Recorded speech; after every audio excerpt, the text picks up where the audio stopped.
Hey, are you ready to grow your business? You have checked out the number one resource for business leaders, entrepreneurs, startup founders, and managers.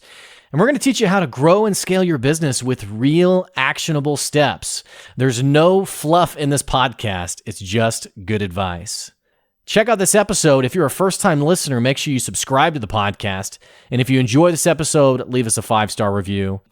Today's episode is with Jeff Venn. He's the founder of Create Web Studios. He tells a really incredible story of how really the corporate life, the 9-to-5 life, was not for him. And so he ventured out, started his own business, and heck, he's got a pretty incredible entrepreneurial story. If you've been sitting in the 9-to-5 and you've been thinking about starting your own side hustle, or maybe even getting out and starting your own entrepreneurial venture, you're going to love this episode. Check out his website, createwebstudios.com. And be sure to visit jeffvenn.com to learn more. Enjoy this episode. Here comes your good advice.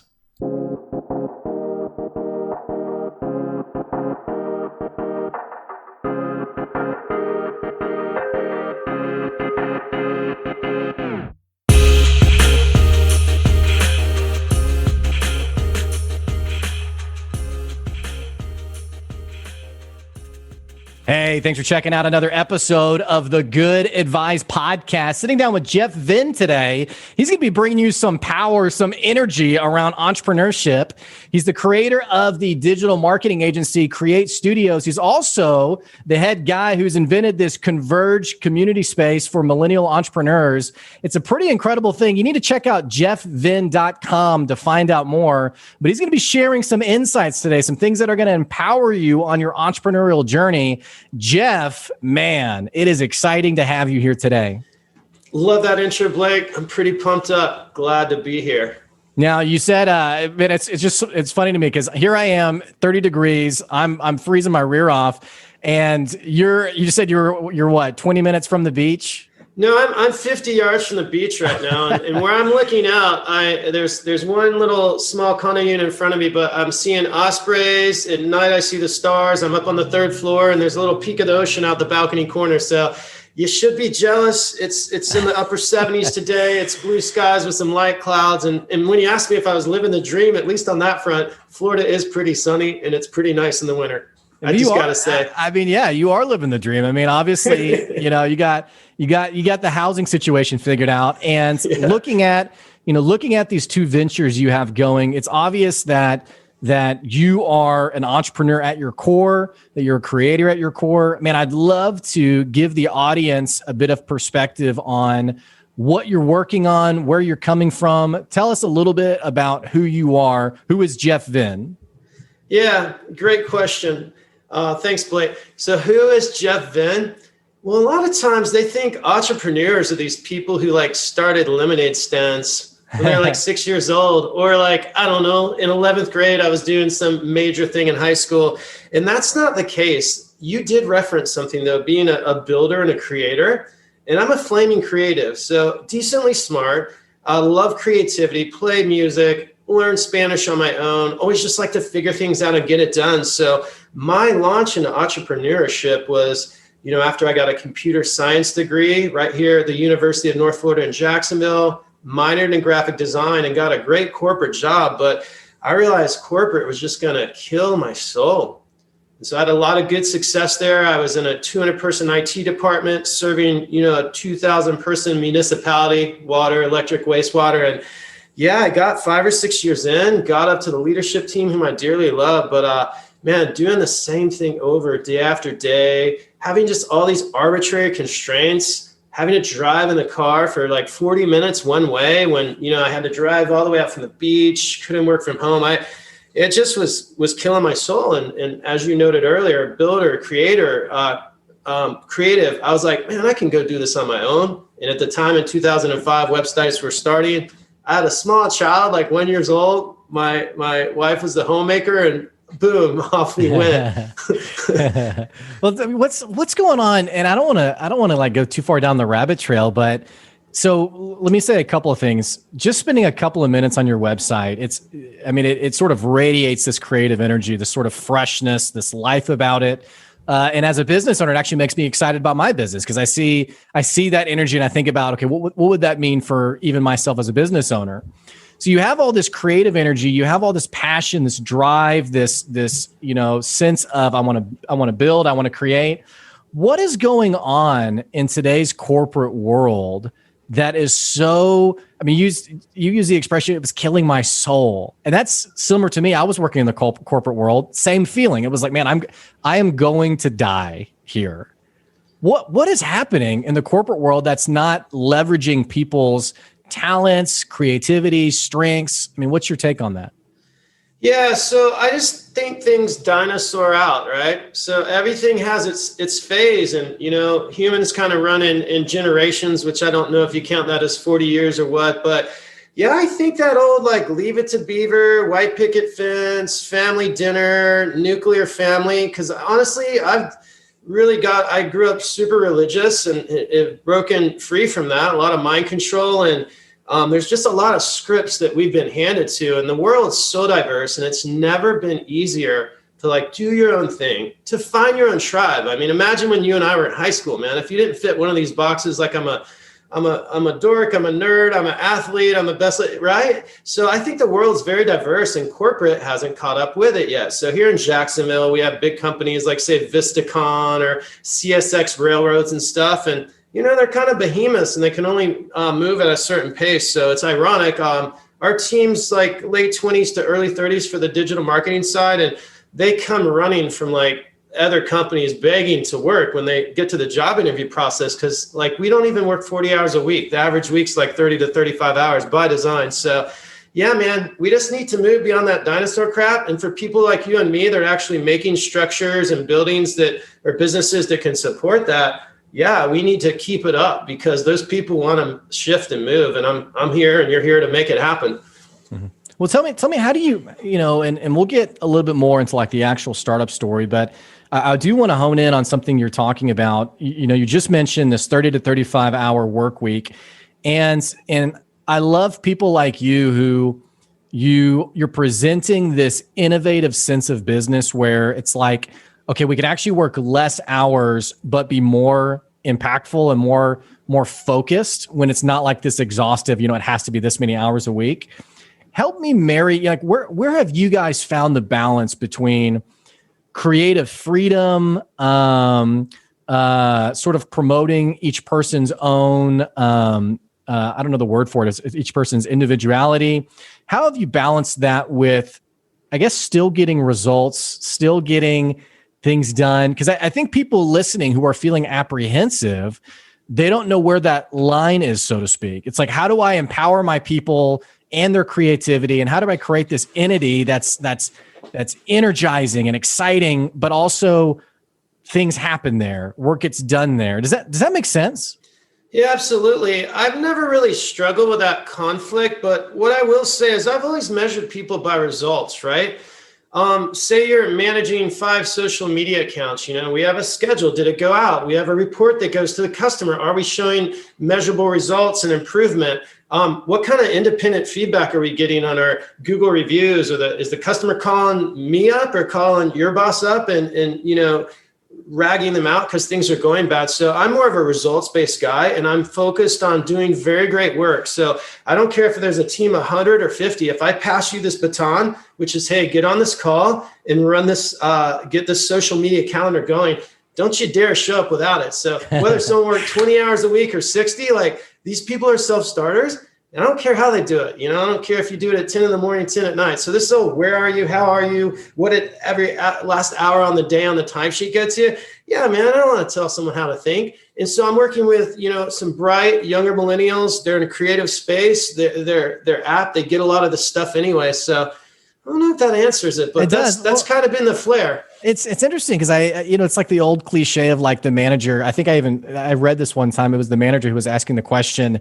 I have this young guy who he's finishing all of his work by like 1 or 2 in the afternoon. Everyone else is finishing by 5. How much more work should I give him to help him finish by 5 too? Because he's finishing too early. And everyone's reply was like, you're crazy. Like the only reason this person's finishing at 1 is because he's too naive to realize that that everyone else is basically making their work seem like it's taking longer because you just give them more work. And so this whole this misunderstanding of judging people by their results rather than did I get enough hours in from them? I think a lot of people aren't used to that, but you're talking about a very progressive, and I'm sure. But wait, if you're slacking off or missing deadlines or having bad escalations, we're going to look at your hours, not because you're not working, but we're like, what is breaking down in your day that for 2 times now the customer has called and set a Post-it and go out? You know what I mean? So, yeah. Well, I think what I love about what you're talking about that's really powerful is it's like the both and we do inspire and we give trust to people and allow them to set their own, go about the work how they choose. But at the same time, we still hold them accountable. And I think leaders struggle to realize that you can have both. Like it's like, well, exactly. Yeah. Well, and I would assume you guys probably with COVID, while many businesses have really struggled because now the manager isn't in the office, watching over everyone. I'm assuming you guys have made that transition. I would assume that it's been business as usual since you're already. Yeah. So we've taken an economic hit. Like our revenue is down 14%, but in our profitability is like down by half, but we are profitable and we are making our revenue. So we've had a little bit of a hit, but yeah, we've used Zoom forever. Half our clients were never in Jacksonville. We already had a hybrid model with an office. We're getting into launching a co-work space, and thank God I didn't sign this lease in February. Me and my guy in on that, he was just like, we can't make enough money out here at the beach. Let's go into town, and kiboshed it in February because we'd just be stuck. But we already had a hybrid model. We work at the coffee shops and Zoom. And then back to what you were saying, though, if you have deliverables and deadlines and a goal for like every project, and you're kind of measuring and you're doing some form of time tracking, you can get an easy sense on what your team's doing. Right? You have the time reports, you have a project and its goals. And to me, those are just 2 simple things. So yeah, that work from home, this, that, and other, it's not rocket science at all. Like even if their job is to process customer support calls, when it's a slow day and a busy day, you can see all the calls. If you see a slagging time, you could be like, hey, we want to do some new telephone tree scripts. Here's your 3-hour-a-week project. Here's 3 weeks to do it. So yeah, people get a little mystified and hung up, but I don't know. That's my take. Here's a specific question for you. I had a guy who I was talking to, this would have been a couple of months ago, and he made the comment, he runs a major business, and his response casually was he said, well, you can't trust people to work from home. And he was waiting for me to be like, oh yeah, totally. But instead I was like, well, why do you think that? What would your response be to a comment like that? Good luck. Yeah. You can't trust people to work from home. Like, what is having someone 5 feet away from you or a continent over? One of our coders is actually in Russia, and our designer since 2011 is in Brazil.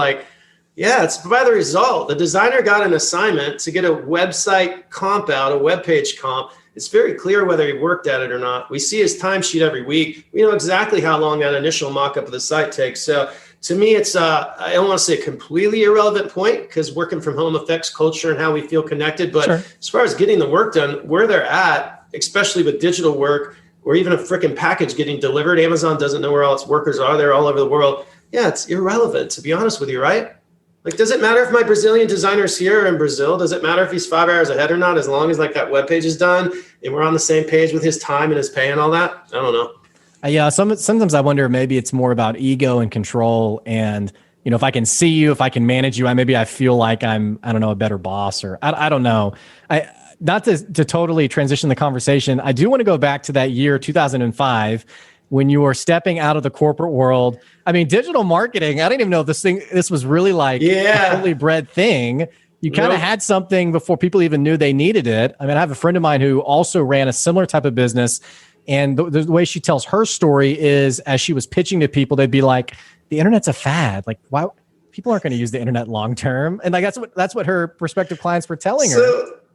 So we joke, I got a quick funny story about that. We joke that Jacksonville is where South Georgia ends because there are super established businesses. Like, I know this $10 million heating and air conditioning company, and they'll talk to us and they'll get a pitch here. We're like the deep South, man. This isn't Atlanta or Orlando or Boston with websites. So to this day, the business owner will be like, Yeah, we ain't updated our webpage in 6 years. I don't know that I even want to spend $1,000 on it. We're like, dude, eventually, like, it, not only is it all online, but you got to adapt with the time. So it's so funny, man. People to this day, I'll still hear that every now and then. And I'm like, all right, you're going to boil yourself like a frog in slow water.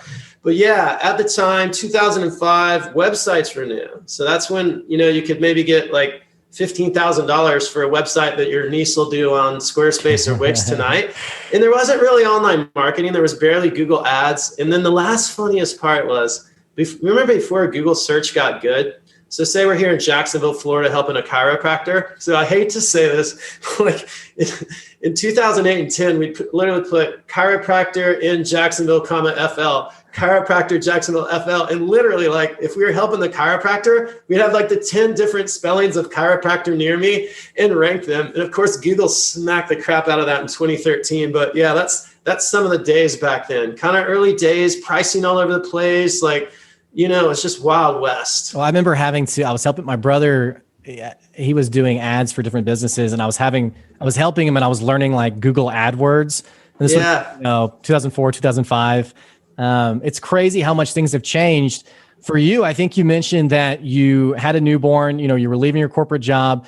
How did you was there any kind of like apprehension at home or like, coming into this world, like, today it's like a no-brainer. It's like, oh, it's so profitable. It's a great industry, yada, yada. But back then, you're jumping into this field that if I was going back 15 years ago, I'd be like, dude, what are you doing? Like, are you sure about this?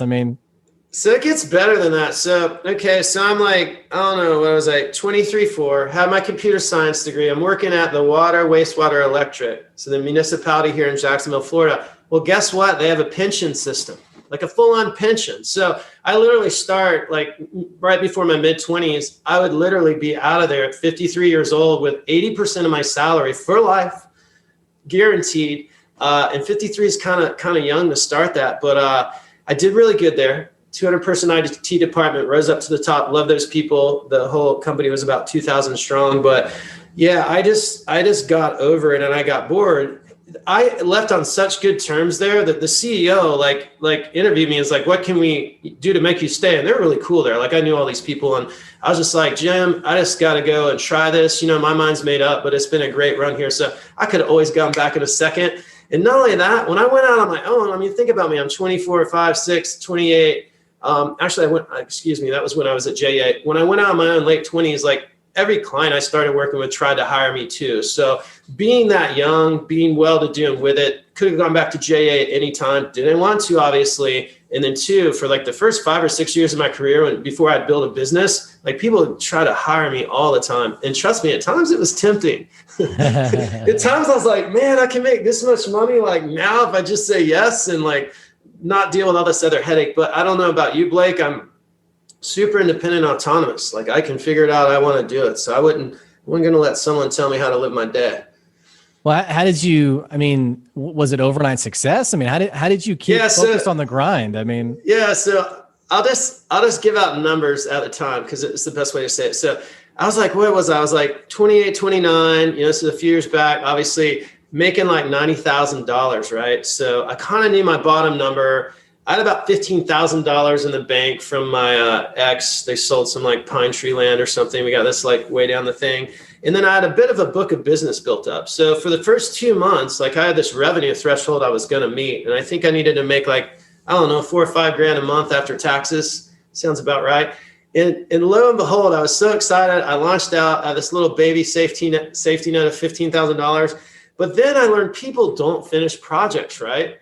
Like if we ever hired like the get our deck patio done and then woods on delay or things like that, like any project on life starts going slow. So I get well into the first month, and granted I had all these like websites on contract and I maybe needed $5 grand a month and I had 15 grand of work lined up, but they weren't finishing. And I was kind of all over this place with my capability to manage projects. Like if the pressure was on, I'd get it done, or if I really wanted it, but other stuff I just let slide. So I would tell you, the first 6 months, there's a point 6 months in when I kind of had a couple lucky breaks, because if I didn't, I would have just been burning that cash, and I had an easy back. I could go right back to JA.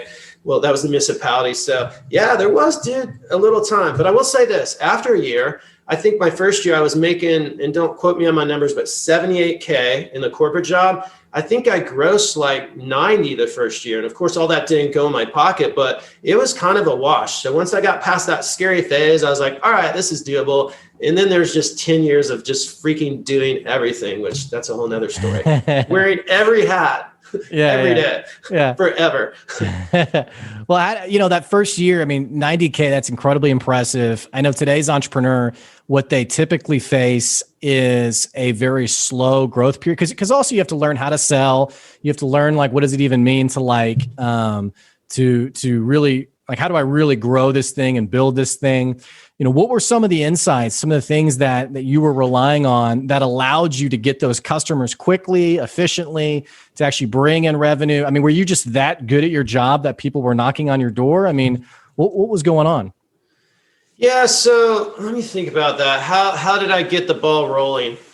I mean, honestly, ultimately, we really buy from people. So if I get my back patio redone, like I am working with a person, if I go to a physical store in a retail location, like even something like that, I'm working with a person. So at the end of the day, like, I hate to say this because I want ways around it, but it truly is about relationships. So as we get farther along, as we treat people well, no matter the industry. I mean, I suppose if you're selling like socks online, that's a different thing. You want to build the system, right? Not really. But for a lot of us, we do some kind of professional services, some kind of consulting. It really, your network and who you know matters. So just staying active with that, always doing a good job, which you're probably already doing. That was probably the main like thing that turned it around. So I mean, we always struggle with leads. Like, honestly, in my agency, my digital marketing website agency is like mine. Their number one problem is getting leads, and we sell that service. So,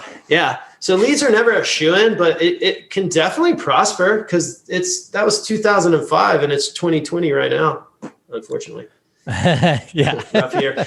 Yeah. I want to fall asleep and wake up. It's we need to skip that one. What's the Rip Van Winkle story? I just want to wake up in the future. But it's funny. You made the comment on the, you could be selling socks online, which is, it's so superficial and, you probably aren't really thinking much about relationships, but every dad who loves getting socks for Christmas, I mean, they have their brand they love.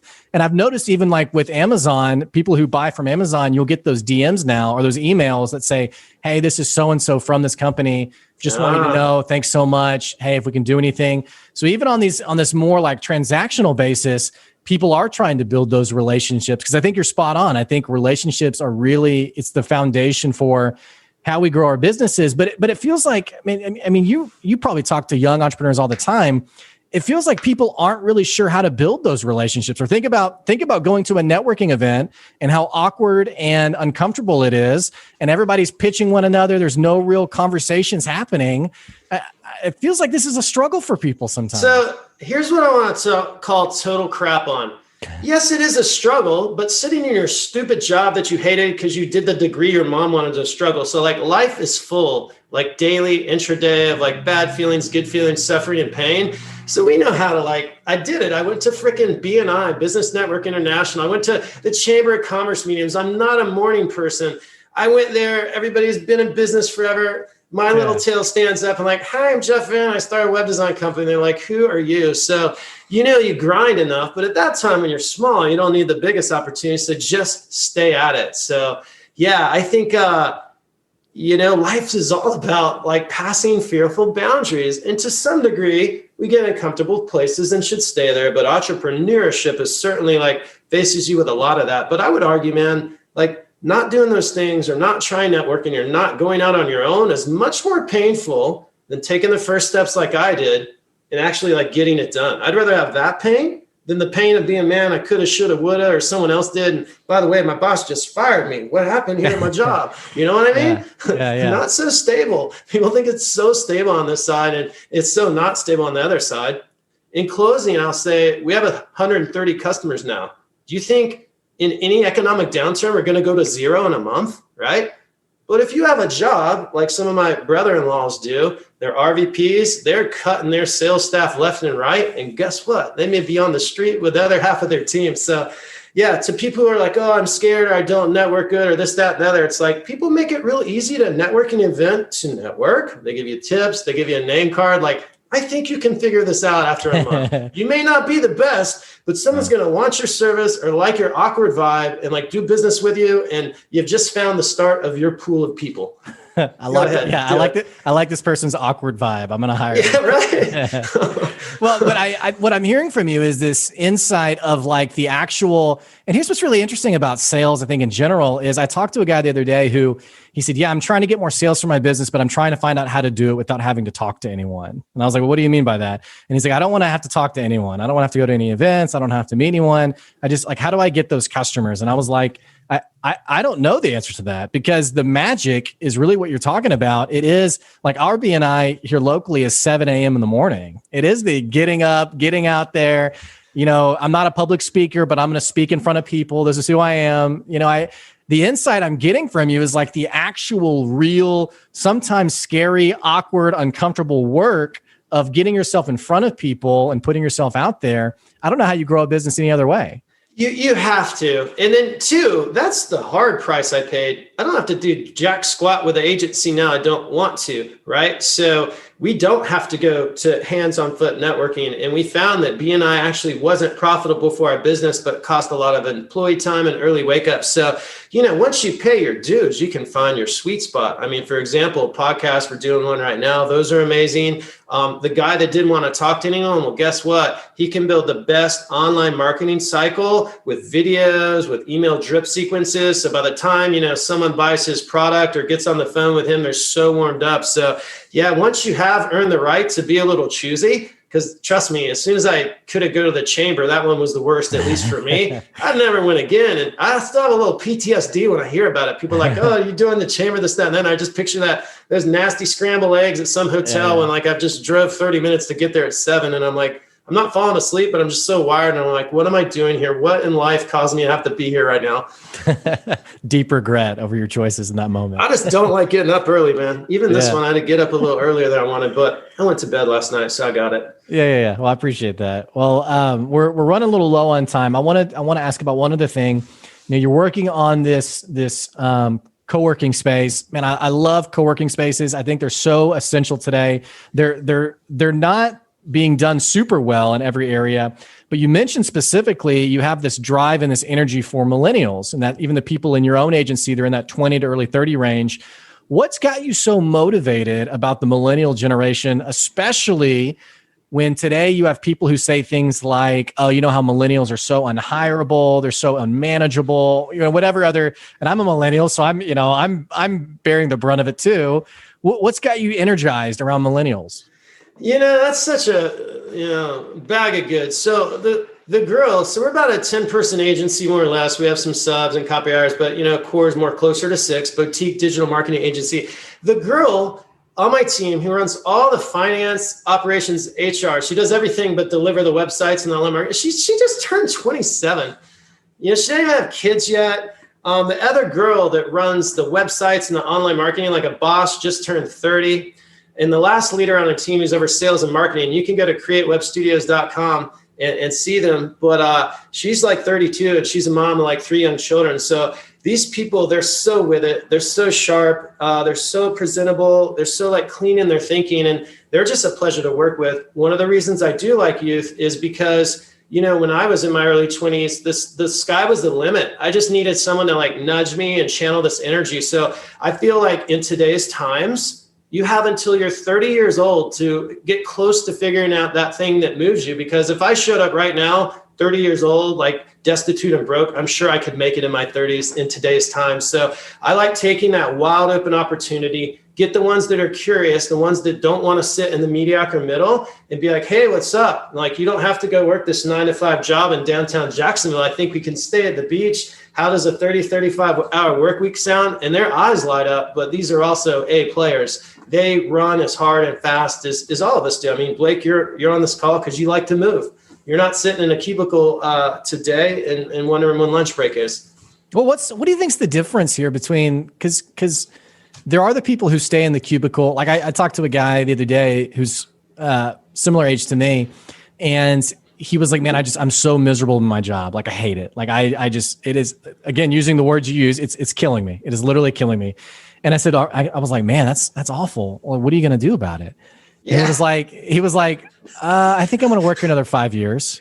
Yeah. Like, I was like, what? Like, what's going on there? Like, what's the difference between, like, because you're talking about an A player who, you know what, they're saying, I'm not going to be that. I'm going to jump into, because it's, a boutique agency. It's scary. It's scary in the sense of it doesn't have the guarantees that a corporate monolith may have. So what causes someone to actually take an aggressive, to be aggressive with their life, to get out there, to do these things rather than, you know what, I am just going to stay in the cubicle? So, okay, this is a core philosophy of mine. Like, life just generally pushes us to the mediocre middle. It pushes us to average, right? So if we don't live by intention, like watch what we put in our mouths, like watch how we treat others, or like, should we have married this person, or do I really want kids or not? We'll just freaking fall and everything will fall into place. And guess what? The older you get, you can change at any time. Perhaps I could go to med school and be, a doctor here in my early 40s, but a really hard ask. If I just charted that path in 11th grade in high school, no problem. So yeah, man, we just got to watch out, because like we get on autopilot. We don't think for ourselves, and we run these scripts. And then half the time, we show up at 30, we're kind of perhaps married to someone we did or didn't like, with kids, and, get overweight, and there goes the American dream. And I don't know, it's kind of sad for me. So we got to have this sense of wonder, the sense of wide-eyedness, and then I just constantly fight the resistance to like atrophy. Because what happens, to a branch on a tree when it gets old? Like, it just atrophies and dies. And at least for the areas of my life that I have control of, I want to grow and grow at all costs, because that's where like vibrancy, greenness, and life is growing, evolving. I love it. I love it. Powerful stuff, powerful advice. Jeff, this has been an awesome podcast. I feel energized and motivated. Tell the listeners, if they're wanting to follow up, they want to learn more about you, they want to see what opportunities there are with you, what they can learn from you. What does that look like? What's the best way for people to follow up with you? Yeah, I'd love to give them a shot of adrenaline in their entrepreneurial arm, get it done. So they can go to jeffvenn.com. That's V as in Victory, E-N-N, like the Venn diagram. So jeffvenn.com, and it's got the Converge Millennial thing, Create Studios, the digital agency, in the future co-work space we're planning. So jeffvenn.com, hit me up. I'd love to inspire you, or be inspired by you, as I am. Great. Well, for our listeners, I'll put that link down in the episode description below. Jeff, it's been awesome. Thanks for joining today. All right. Peace out, Blake. Thank you. Hey, for the listeners, if you enjoyed this episode and you're not subscribed to the podcast, what the heck you waiting on? Click that subscribe button so we keep bringing you good advice wherever you are. And of course, if you enjoyed this episode, leave us a 5-star review. Definitely check out more about Jeff Venn. Go to jeffvenn.com and see some of the good things that are happening there. Thanks for listening. We'll catch you later. See ya.